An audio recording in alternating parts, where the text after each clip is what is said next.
വെളിപ്പാട് പുസ്തക പഠനം പാർട്ട് നമ്പർ 53. ദൈവനാമം മഹത്വപ്പെടുമാറാകട്ടെ.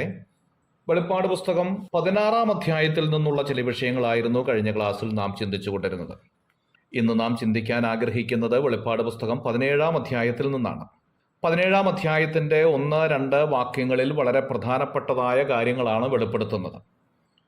പിന്നെ 7 കലശമുള്ള 7 ദൂതന്മാരിൽ ഒരുവൻ വന്ന് എന്നോട് സംസാരിച്ചു, വരുക, ഭൂമിയിലെ രാജാക്കന്മാരോട് വേശ്യാവൃത്തി ചെയ്ത് തന്റെ വേശ്യാവൃത്തിയുടെ മധ്യത്താൽ ഭൂവാസികളെ മത്തരാക്കിയവളായി പെരുവെള്ളത്തിന്മീതെ ഇരിക്കുന്ന മഹാവേശ്യയുടെ ന്യായവിധി ഞാൻ കാണിച്ചു തരാം എന്ന് പറഞ്ഞു. അവൻ എന്നെ ആത്മാവിൽ മരുഭൂമിയിലേക്ക് കൊണ്ടുപോയി. അപ്പോൾ 7 തലയും 10 കൊമ്പും ഉള്ളതായ ദൂഷണനാമങ്ങൾ നിറഞ്ഞ കടുഞ്ചുവപ്പുള്ള ഒരു മൃഗത്തിന്മേൽ ഒരു സ്ത്രീ ഇരിക്കുന്നത് ഞാൻ കണ്ടു. ആ സ്ത്രീ ധൂമ്രവർണവും കടുഞ്ചുവപ്പും നിറമുള്ള വസ്ത്രം ധരിച്ച് പൊന്നും രക്തവും മുത്തും അണിഞ്ഞവളായി തൻ്റെ വേശ്യാവൃത്തിയുടെ മ്ലേച്ഛതയും അശുദ്ധിയും നിറഞ്ഞ സ്വർണപാത്രവും കയ്യിൽ പിടിച്ചിരുന്നു.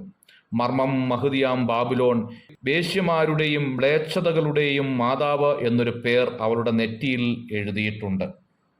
17-ാം അധ്യായത്തിലെ പ്രധാനപ്പെട്ടതായ കാര്യങ്ങൾ നാം ചിന്തിക്കണമെങ്കിൽ പ്രധാനമായി 3 കാര്യങ്ങൾ ചിന്തിക്കേണ്ടതായിട്ടുണ്ട്. ഒന്നാമത് മഹാവേശ്യ ആരാണ് എന്നുള്ളതാണ്. രണ്ടാമത് ഇവിടെ പറഞ്ഞിരിക്കുന്ന മൃഗം എന്തിനെ കാണിക്കുന്നു എന്നതാണ്. മൂന്നാമത് പെരുവെള്ളം എന്നതുകൊണ്ടുള്ള ആത്മീയ അർത്ഥം എന്താണ്. നാലാമത് ബാബിലോൺ എന്തിനെ കാണിക്കുന്നു എന്നാണ്. ഇങ്ങനെ 4 ചോദ്യങ്ങളുടെ ഉത്തരം കണ്ടെത്തുക എന്നുള്ളതാണ് നമ്മുടെ പ്രധാനപ്പെട്ട ഉത്തരവാദിത്വം. വെളിപ്പാട് പുസ്തകം 17-ാം അധ്യായം ഒരു വലിയ കൊട്ടാരമാണെങ്കിൽ അത് തുറക്കാനുള്ള താക്കോലാണ് 9-ാം വാക്യം എന്ന് പറയാം. 9-ാം വാക്യത്തിലെ അർത്ഥം മനസ്സിലാക്കാതെ 17-ാം അധ്യായത്തിലെ കാര്യങ്ങൾ മനസ്സിലാക്കാൻ സാധിക്കത്തില്ല എന്നാണ് അതിൻ്റെ അർത്ഥം. 9-ാം വാക്യത്തിൽ ഇങ്ങനെ രേഖപ്പെടുത്തിയിരിക്കുന്നു, ഇവിടെ ജ്ഞാനബുദ്ധിയുണ്ട്, തല 7 സ്ത്രീ ഇരിക്കുന്ന 7 മലയാകുന്നു എന്ന് കാണുന്നു. റോമാ നഗരത്തെ 7 മലകളിൽ പണിതിരിക്കുന്നു എന്നാണ് ഹെൻ ആൽഫോർഡിന്റെ ഗ്രീക്ക്, ഇംഗ്ലീഷ് ആൻഡ് ലിറ്റിൽ കമന്ററിയിൽ നിന്നും മനസ്സിലാക്കാൻ സാധിക്കുന്നത്. 7 മലയിൽ പണിതിരിക്കുന്ന റോമാ നഗരത്തെയാണ് 7 തലയായി ഇവിടെ ചിത്രീകരിച്ചിരിക്കുന്നത് എന്ന് സാരം. സ്ത്രീ അഥവാ വേശ്യ ആരാണ് എന്നുള്ളതാണ് രണ്ടാമത്തെ ചോദ്യം. ദൈവത്തെ വിട്ടകന്നു പോയ റോമൻ കത്തോലിക്ക സഭയെയാണ് ഇവിടെ സ്ത്രീ എന്നതുകൊണ്ട് ഉദ്ദേശിക്കുന്നത്. പഴയ നിയമസഭയായ ഇസ്രായേൽ ദൈവത്തെ വിട്ടകന്നപ്പോഴൊക്കെ ഈ പ്രയോഗം കാണാനായിട്ട് സാധിക്കുന്നുണ്ട്. യോഹന്നാന്റെ സുവിശേഷം 17-ാം അധ്യായത്തിന്റെ 16-ാം വാക്യത്തിൽ കർത്താവ് പറയുന്നു, ഞാൻ ലൗകികനല്ലാത്തതുപോലെ അവരും ലൗകികന്മാരല്ല. ദൈവത്തിന്റെ സഭ ലോകവുമായി യാതൊരു ബന്ധവും പാടില്ല എന്നാണ് കർത്താവ് ആഗ്രഹിക്കുന്നത്. അതിന് വിരുദ്ധമായ പ്രവർത്തികൾ നടത്തുമ്പോഴുള്ള പ്രയോഗങ്ങളാണ് ഇവിടെ കാണാൻ സാധിക്കുന്നത്. ഇസ്രായേൽ ജീവനുള്ള ദൈവത്തെ വിട്ട് അന്യദൈവത്തെ സേവിച്ചപ്പോൾ ഇണയില്ലാപ്പണ കൂടി എന്ന അർത്ഥത്തിലാണ് തിരുവെഴുത്ത് വെളിപ്പെടുത്തുന്നത്. ഇണയില്ലാപ്പണ കൂടിയ ഇസ്രായേലിനെ വേശ്യ എന്നാണ് വിവിധ ഭാഗങ്ങളിൽ രേഖപ്പെടുത്തി തന്നിരിക്കുന്നത്. യെശയ്യാപ്രവചനം 1-ാം അധ്യായം 21-ാം വാക്യത്തെ വിശുദ്ധ നഗരം വേശ്യയായി എന്ന് കാണുന്നു.